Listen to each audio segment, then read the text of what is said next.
So guys, guy in the back seat, doing Valor Games, here with the one of the installments to the Building the Common Box series. This is the spell portion. Now, I broke these down actually by category so that it'd be easier to film this video. But as with monsters and with effect monsters, everything has to be standalone and good by itself. So we will begin at the bottom because these are where I want to start. So the first few are basically utility cards. These three cards are all used to give you some form of advantage. You have Monster Reincarnation, which can give you back a monster you lost. You have Reasoning to give you an extra summon, and you have two Monster Gates. Because Monster Gate involves a tribute, Reasoning is way more powerful in this format, especially with Monster Gate being you have to give up a monster, but you do always get a monster, which is always kind of nice. Then you have your healing cards. We only have three in this format. 3 red medicines, 1 Daketo, the Cure Master, and 1 Sebek's Blessing. Sebek's Blessing, a lot of people might not be familiar with. It lets you gain life points equal to damage you deal with a direct attack, I believe, or damage, I think, in general. Then we have our burn cards. There's only 2. Chain Energy, which there's only 1 of because we realized when we built this once that Chain Energy is that good. It can totally set back an opponent. They're literally killing themselves trying to put themselves on the board while you've already put all your board on the field. So, Chain Strike, yeah, why not? I figured very few long chain links are going to go in this. Then you have our 4 gimme spells. You have 1 Change of Heart, 1 Brain Control, 1 Snatch Steal, and 2 creature swaps. I only put in 2 creature swap instead of 3 just because it can be that trollsy, and if you play it right, it's really good. Then we have our draw spells.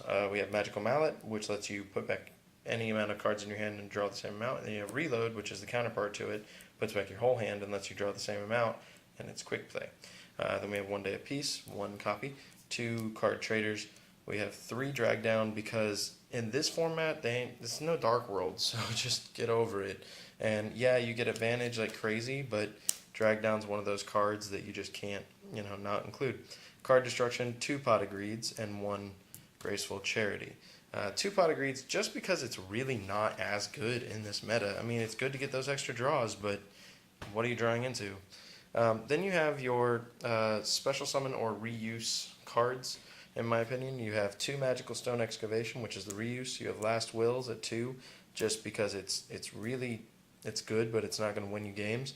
Silent Doom, Premature Burial, and the single, probably the one everybody will covet the most, Monster Reborn, just because everybody knows how good that is. Forbidden Dress, these are your protection cards. Forbidden Dress, 2 Forbidden Chalice, 2 Cold Waves, 2 My Body's Shield, 1 Half Shut. All these will protect your monsters in a way where you aren't, concerned about it going on. And you got Cursed Armaments and Nico Biodrakmor. These are the equipped cards that help destroying or removing monsters. You have the battle-related stuff. You have your Rush Recklessly's, your Reliable Guardians, Ego Boost, Blustering Winds, Chorus of Sanctuary, Shrink, Yellow Luster Shield, and 3 Banners of Courage because the card's really good. Generic equip spells that are just really good for monsters. Sword of Deep-Seated keeps recycling itself. Horn of Light, Black Pendant, Ring of Magnetism, good to keep your other monsters safe. Gravity X Grawl, Starbow Seal, KS, and Trace. All these cards are really good. Reptilian Rage, Battle Pack did it right. It's a great card. Fighting Spirit. And the last of the equips are Malevolent Nuzzler, Big Bang Shot, which is a heck of a good card in this format. Megamorph, and Hidden Armory gives you those searches. Then your removal cards, basically your destruction cards. Nobleman of Crossout, Mystical Space Typhoon, Tribute to the Dune, Soul Taker, Hammershot, Fisher, Full Force Strike, and Lightning Vortex. All those are really good.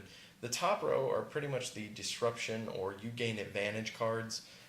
Dice Foon can really help out. Lightning Vortex can destroy a whole bunch of monsters. But I just went over those because those are the destruction cards. The advantage cards are Convulsion of Nature, Painful Choice, Ancient Telescope. Nobody plays that, but it's hilarious when you pull it off. Union Attack, Burden of the Mighty, Mini Guts, Nightmare Steel Cage, Dark Door, Level Limit Area B, Spiritualism, Back to Square One, Rairyoku, Block Attack, Swords of Revealing Light, Earthquake, and Shield and Sword. So this is the first time I've actually gone over every single card just because the pile isn't that big and it's a lot of duplicates. But as you can see, all these cards either help or hinder both players. or help one player tremendously or hurt a player tremendously. Like, that's the whole point with this. Battle Pack is made to where everybody has a fighting chance. So anybody, moving on to the next portion, I believe that'll be traps.